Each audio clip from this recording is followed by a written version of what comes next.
Trista was 9 years old when she first started experiencing symptoms like chest pain, moderate compulsions, aches, and shortness of breath. She assumed it was normal. She would have been too nervous to share it with anyone. Anyway, by 11, the symptoms had gotten notably worse.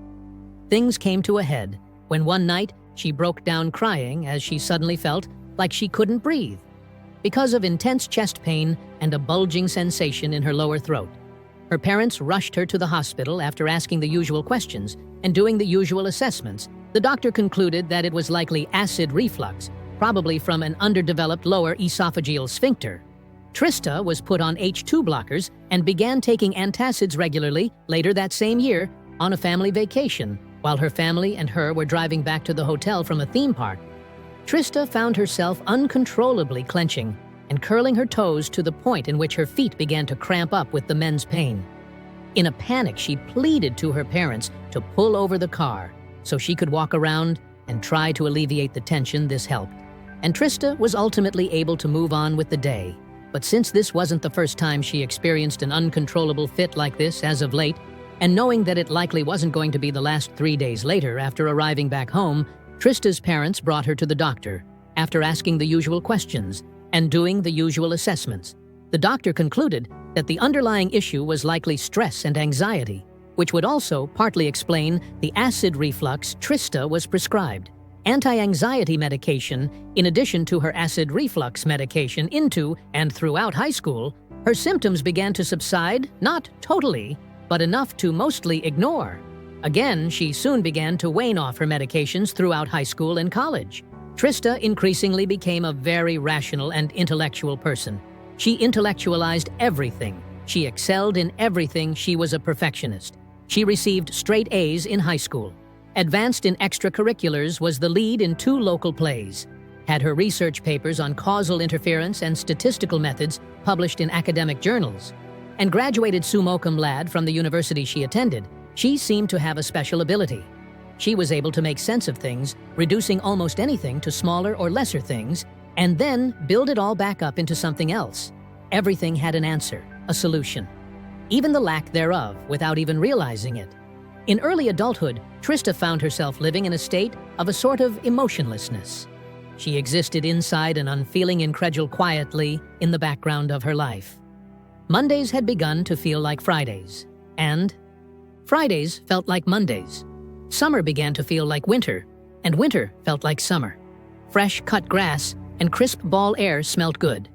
But the good came without feeling. Everything was a matter of fact. There was no being, no spirit, no essence. She didn't even notice. She didn't even care.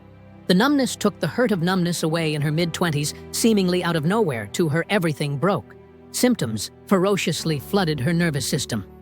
Back came the chest pain, the compulsions, the twitches, the aches, the shortness of breath, all with an unmistakable vengeance. She became dysfunctional for over a year. Doctors couldn't figure out what was wrong.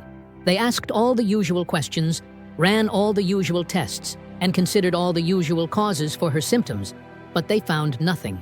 It wasn't until Trista finally saw a neurologist that it was discovered inside her brain was an unknown slow-acting parasite. A worm had been feeding on parts of her brain, eroding neurological pathways and consuming and digesting various feelings, thoughts, and memories.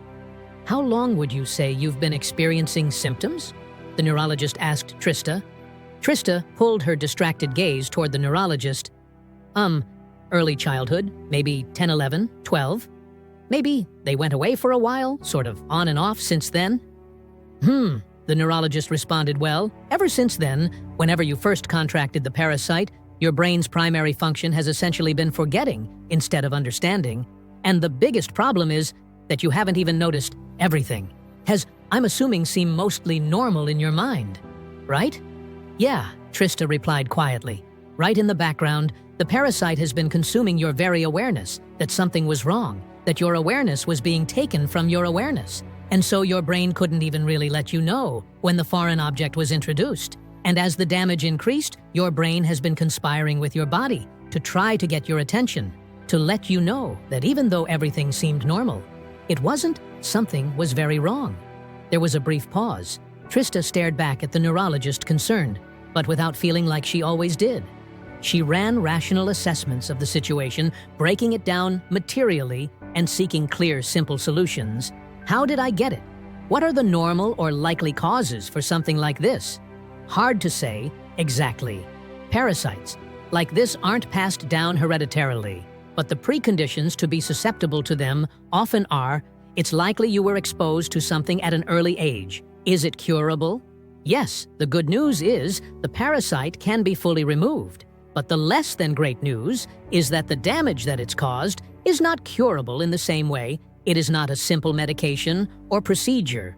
All those memories and thoughts and feelings that it consumed, the effects of them are still in there, somewhere in some form or another, the neurologist pointed at Trista's head. They were absorbed by you, impressed onto you, incorporated into your subconscious, altering how you see, experience, and respond to the world. But their origin story, the awareness and understanding of those memories and feelings, their effects and source was taken from you, left unprocessed. Your brain will have to be reformed, retrained. It will likely be a long, hard road of paying attention to your body, to your thoughts, to your reactions, to attention itself. But now that you know the cause, you can recover from it. Now that you know what's been taken from you, you can seek it back. And we have some great psychotherapists we can recommend for you, okay? Trista said over the following year or so, after having the parasite surgically removed, Trista went through various medical and therapeutic treatments, eye movement, desensitization, and reprocessing, where she followed a moving light with her eyes. As she thought about her past, about the parasite yoga martial arts neurofeedback therapy, where as she watched movies and videos, a clinician administered mild rewards and punishments based on her brainwaves.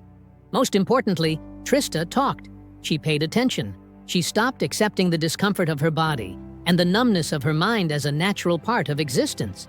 She cried almost every day for the first time in her life.